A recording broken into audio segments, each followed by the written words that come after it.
Yes, umugoroba mwiza, umugoroba umugisha, inshuti bakunzi ibakundwa muryango mugari Rwanda Media Group Plus. Twongeye kugaruka, twongeye kwishimira kubana namwe mu makuru kuri uyu mugoroba wa tariki 29 z'ukwezi kwa gatanu mu mwaka wa 2025. Turimo tugenda dusoza ukwezi kwa gatanu. Ni David Hussein mwenye kitu kabisa, nongeye kubatera yamba mu bice bigiye bitandukanye mugiye muhereremo. Ndagarutse rero, ngarutse narwiyambitse ku makuru akomeye cyane ngarukanye kuri uyu mugoroba kabisa.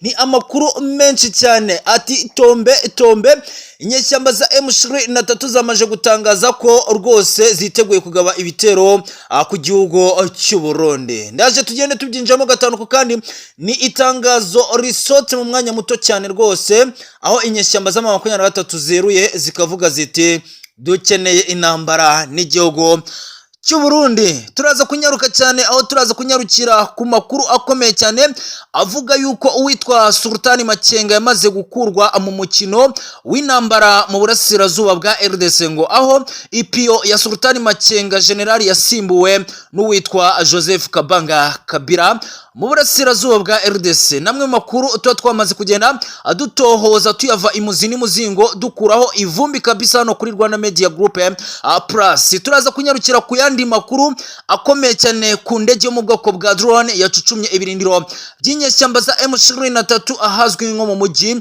wa Bukavu, agace ka Ikobo, umudugudu wa Ngirehe kabisa. Aho ngaho indege yo mu bwoko bwa drone yahagurukijwe n'igisirikare cy'abashinganahe b'Abarundi ndetse n'ingabo za Wazalendo. Ni indege yaje kuba yakora amateka akomeye cyane ku byo tugiye kugenda tugarukaho. Ndagiye muzamure subscribe yanyu, ndagira ngo umusharinge mu commenting, ahasigaye dukomeze kugenda twibanira gatanu ku kandi.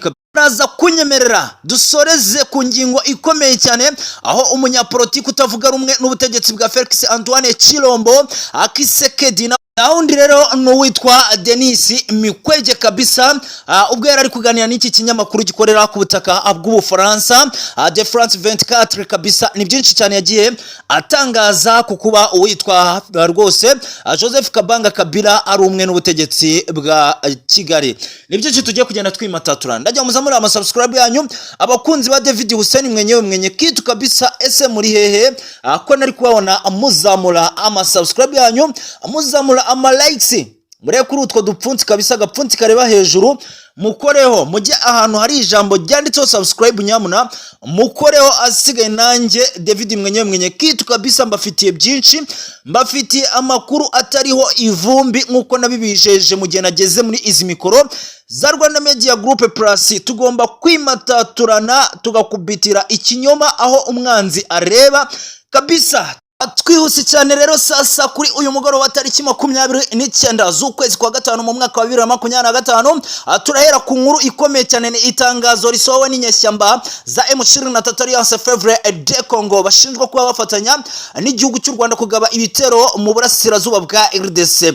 Izi nyeshyamba rero zisohoye itangazo gihutirwa riburira ingabo z'u Burundi zerere mu burasirazuba bwa RDC kuba zigomba kuva mu burasirazuba bwa RDC ngo vuba na bwango, aho izi nyeshyamba za M23 zihaye iminsi 7 igisirikare cy'u Burundi kuba kibarizwa mu burasirazuba bwa RDC. Niba ngo atari ibyo, iki gisirikare cy'inyeshyamba za M23 kiragaba ibitero byeruye ku gihugu cy'u Burundi. Nibitangajwe n'ubuyobozi bw'izi nyeshyamba za M23.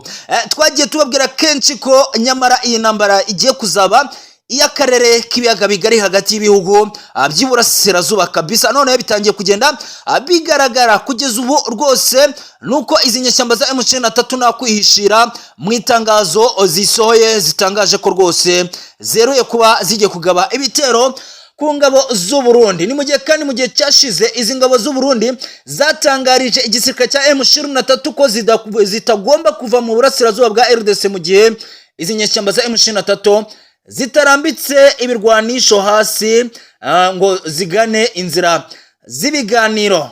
Ese iyi ntambara iraza gusobanuka gute hagati y'akarere k'ibiyaga bigari?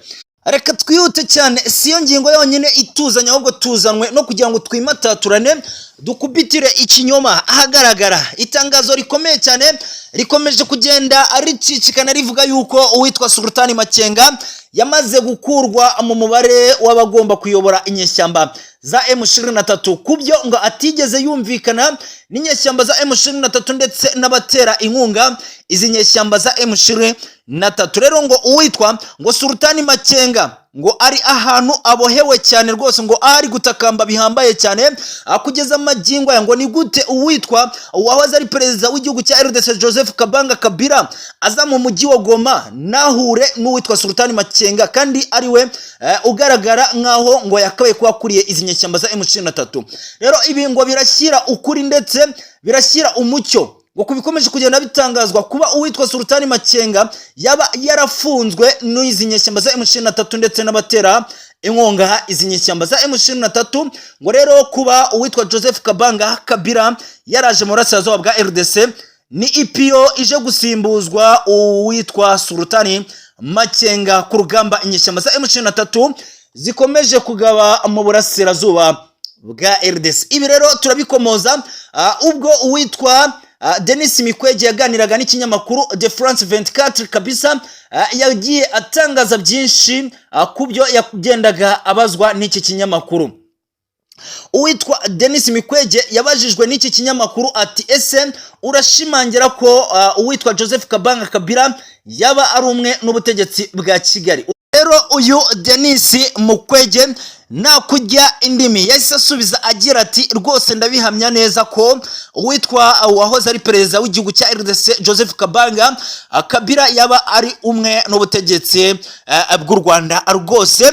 Ubwo yakomeje kugenda agaragaza ati mu gihe cyose uyu Joseph Kabanga Kabila yari mu mbwirwa ruhame niyigize agaragara na rimwe anenga bivugwa ku gihugu cy'u Rwanda kuba gitera inkunga inyeshyamba za M23. ngo ibi na hamwe Joseph Kabanga Kabila yigize agaragaza abinenga. Rero ngo ibi bishimangira ko uwitwa Joseph Kabanga Kabila ari umwe n'ubutegetsi bw'u Rwanda kabisa, nkuko uyu Denis Mukwege yakomeje kugenda abigaragaza. Denis Mukwege yakomeje kugenda agaragaza ko Joseph Kabanga Kabila yaje gusimbura bamwe mu bayobozi b'inyeshyamba za M23 bitewe yuko yakomeje kugenda agaragaza ko ngo Joseph Kabila Kabanga ubwo yayoboye igihugu cya RDC mu myaka 18 gwera kugeza 2019 yarahanganye n'izi nyeshyamba za M23. Rero ngo abayobozi b'inyeshyamba za M23 Joseph Kabanga Kabila yarahanganye nabo